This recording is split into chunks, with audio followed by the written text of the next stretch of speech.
Hi guys, if you're homesteading or you're starting out with homesteading and you're growing your own food and bringing it inside, you're going to need to have places to put it, because otherwise your kitchen table ends up filling up with all the produce and it just gets chaotic. And you've probably seen, if you watch my videos, that sometimes my kitchen table is full of containers full of eggs and lemons and whatever else I'm growing at the time, probably pumpkins if it's winter. Anyway, I want to show you some things that I've been doing to organise my kitchen, so hopefully you can get some tips and ideas on what you can do in your kitchen.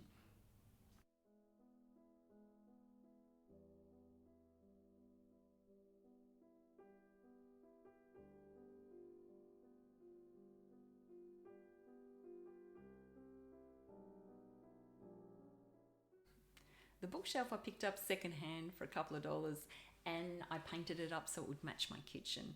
So it didn't cost too much. I added this shelf in. That was probably the most expensive thing, was the lacquer and adding that shelf in, which the shelf was a couple of dollars, so it wasn't too bad. The lacquer was the most expensive thing, and the paint I already had. So you can make it fit in with your kitchen and not spend a fortune. This bookshelf is where I keep my dried goods. I keep them in jars, and these are coffee jars. And my coffee jar journey started over 30 years ago when I moved out of home and my grandmother gave me 6 jars. I really love coffee, but I didn't drink all the coffee to get these jars. I asked friends and family who did drink the coffee who didn't want the jars. It's amazing, people actually don't want these jars. So I was able to collect them, and it's easier to get a collection when you've got people helping you out as well. And you slowly fill up all your dried goods into these jars. If you're starting out, don't expect to have this many jars straight away. It takes time to establish a collection like this. I've written on the jars with an oil-based paint pen. I've used different thickness pens. It just depended what I had at the time when I was writing on the jar. I'm also left-handed, so that can make it quite messy. So they're all a little bit different. One day I'll go through, clean off all the paint and start again and do them all at once so that it's uniform and it's a bit nicer than what it is. But it's practical and it does the job, so I'm happy with it for now. I picked up these 2 shelves at a garage sale, quite cheap. They were ratty looking. They're not even put together properly. The support brackets that stabilise it are in the wrong spot. There's missing screws, but it's secure enough for now. One day I'll pull it apart and put it back together. Obviously I've got some things to do, but I'll put it together properly if I don't replace them with new ones. I initially bought them for my shed, but when you need storage space in your kitchen, you use what you've got. So this is what I've got. I quite like these shelves, so I bought another 3, and 2 I'm using over here, and the 3rd one I'm using in each unit, so that I've got an extra shelf in each unit. So there's 5 shelves per unit instead of 4, and that obviously saves space. The shelves are adjustable, so you can put them where you want, so that you can have small spaces or bigger spaces depending what you need for what you're using them for. I'm not affiliated with this shelf company or anything like that. It's just what I'm using. It's practical, and if I move, then they're easy to take with me. If you need extra shelving, this is a handy solution. You can move them around, and if you don't have anywhere to put them, think about putting them in front of a window, which is what I've done. And I love my windows, I love my views, but I love my shelves and my pantry more. So that's what I've done, and I've put a blind up so that it blocks out the sun, so you haven't got direct sunlight coming in, and the white reflects the light in the room, so it makes it brighter in the room, even though I don't have all the windows here now. Not ideal for everybody, but this is what I'm doing with what I've got. I'll be able to spray paint the new shelves as soon as it's warm enough. So when it's about 29 degrees Celsius, I find that's the best time to spray paint metal, and I don't get drips if it's at that temperature. So I just find that's the sweet spot for spray painting metal. So they'll come up quite nice when I paint them Antique White USA. Having the extra shelves in the kitchen, even though they're covering the windows, it means that I'm able to keep everything in the same room. I used to have the kombucha bottles on the mantelpiece in the lounge room, and the kombucha bottles doing the second brew in the lounge room, or sometimes on the hutch, which the hutch was fine, but it just took up more space, and that meant that what was on the hutch would be on the kitchen table, and it just got a bit crazy. So I found that having the extra space means that I have room for all my pumpkins. They can be stored here until they get eaten, and so they can be here for 6 to 7 months and they'll be fine. I can keep my ferments here until they're ready to go into a refrigerator or get eaten. And behind this curtain, I've got 2 dehydrators permanently set up and plugged into electricity, so they're ready to go. And I don't have to pack them up and store them in my office because they just don't belong in the office. So it's really good to have them set up permanently. And I've put that curtain there, which is just a cut down old curtain that I found in the cupboard, and it's on one of these.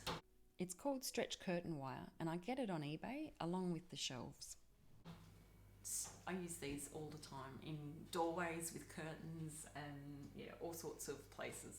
I love them, and they're just on a hook, and you can cut them to size of what you want. So when I'm out of lockdown, I'll get a better bit of material that's not so ratty, and I'll make a proper curtain for that.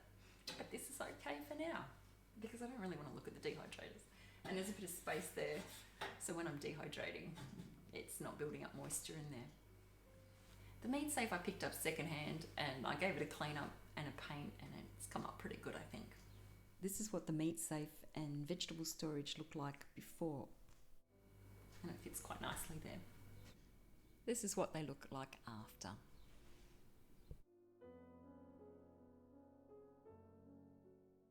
My basket, you've got to have a basket to go out and get your produce, and it's nice that it has a spot to live.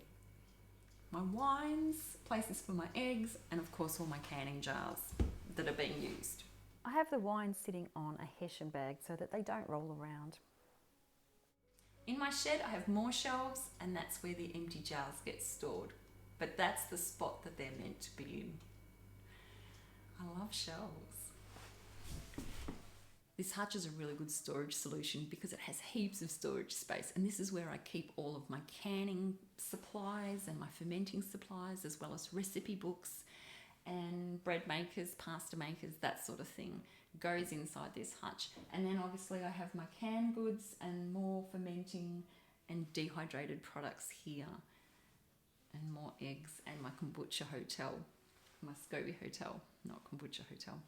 Anyway, this is a good storage solution, especially if you're renting. Now, it is a heavy piece if you want to move from house to house or unit to unit, and it may not fit in every place because it's a fairly big piece.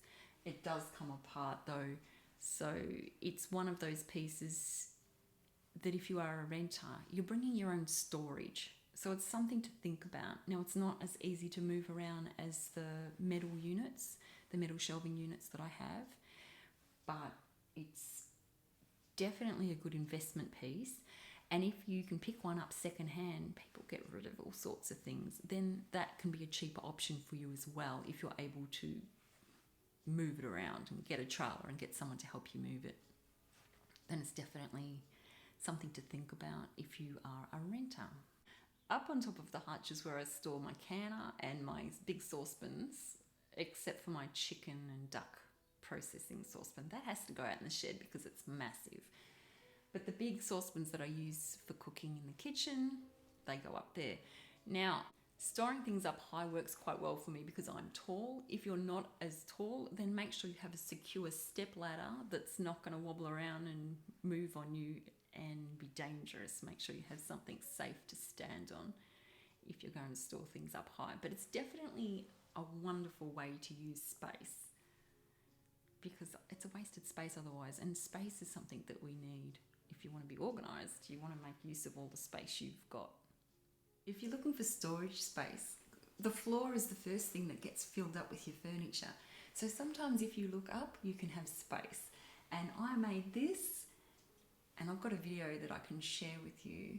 The link will be in the description below on how to make it. And this is where I store my garlic and my onions, and if I have any ginger or turmeric, it all goes up there. It's brilliant. I use it all the time. I dry herbs and hang them from sticks with string. And they're handy on any bit of wall space you've got if you're drying herbs and flowers.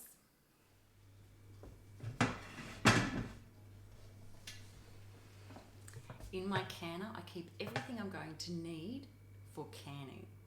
Because when you're pressure canning, you don't want to be looking for missing bits and pieces that go with your canner. You want all your bits and pieces somewhere handy, especially the bits like your dial gauge. I usually have a funnel in a few places. And your trays. I keep mine all in here just so that I can grab the canner, take all the bits and pieces out, and then all I have to do is go to the hutch to get the amount of lids I need, to get the jars out of the shed, and I'm right to go.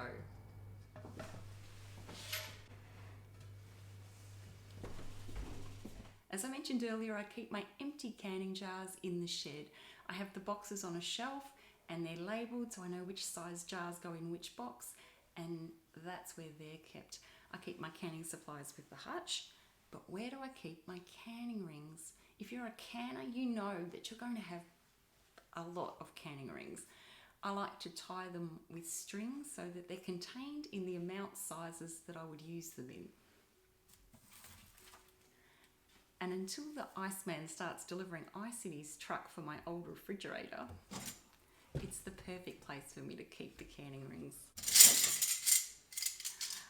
So that's where I store them for now. And the bottom part of the refrigerator is where I keep appliances that my children use. So the popcorn machine, the electric steamer, just so that their stuff that they use regularly is not mixed up with all my canning gear and all my stuff that I don't want them messing up when they're getting into the cupboard. So that's their area where they can get what they need. I designed the spice rack to go in this corner so it didn't take up too much real estate and I could fit as many jars as I could in the space. Most of my herbs and spices I use fresh, but these are the ones I have dried. Let me know what your favourite takeaway was from this video, and if you have any homestead kitchen organisation tips to share with the community, then leave them in the comments below too. I'm Elisa and you're at Moat Cottage Homesteading. Thanks for watching. I'll see you next time.